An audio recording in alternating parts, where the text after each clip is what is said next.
Hello. When we had the news that the Queen was too ill to undertake an official engagement and had to spend the night in hospital, my heart sank. And I was probably not alone in that. Like everyone else in the country, I was faced with the terrible, awful thought that Her Majesty might be succumbing to what is known as the widowhood effect, a phenomenon whereby the surviving partner of a long marriage follows the deceased to the grave within 2 or 3 months of the bereavement. My first thought was, buck up, old girl, because after you comes Prince Charles. So far as I remember, the only King Charleses in this kingdom who've had any luck at all have been the Spaniels.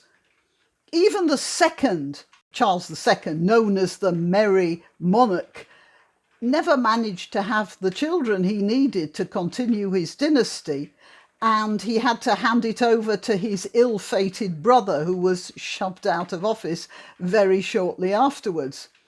And this particular prospect for a King Charles III is going to be, well, it looks like it's going to be another disaster. Prince Charles, as a prince, has been a fantastic person, a good prince.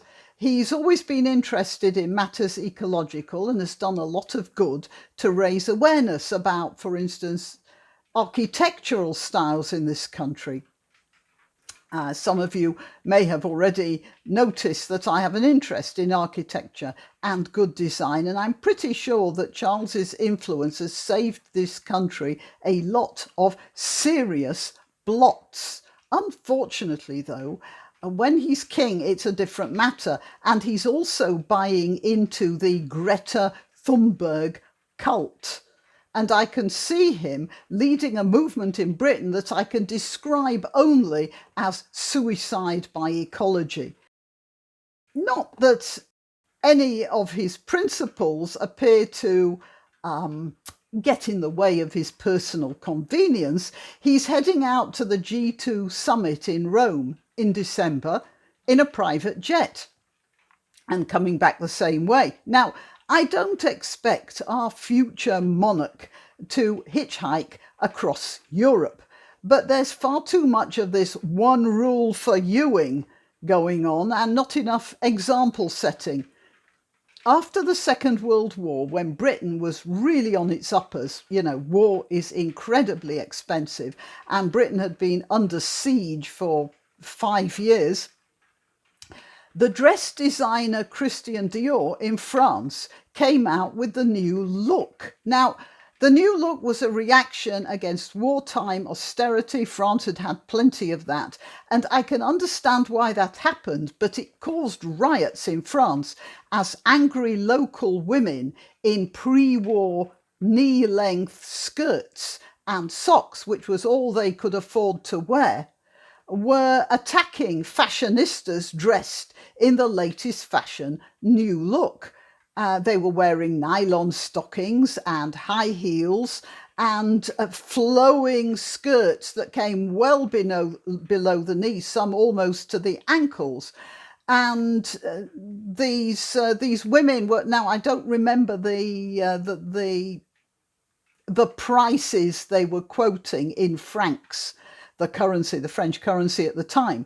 But they were saying something like, £400 for a dress and I can't afford to feed my children. It was that sort of thing.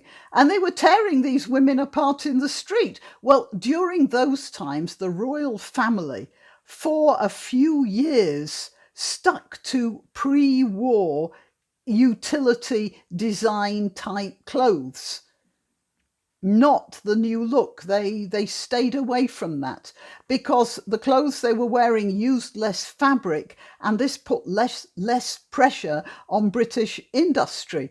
And as long as they dressed like that, nobody else in high society was going to dress in any other way.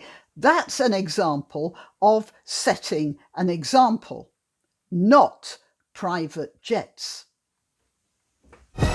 Why not treat yourself or a favoured relative or friend to these magnificent examples of merch? The mugs and t-shirts come in the Graniopteryx design or Grambo with a firearm or the more deadly knitting needles.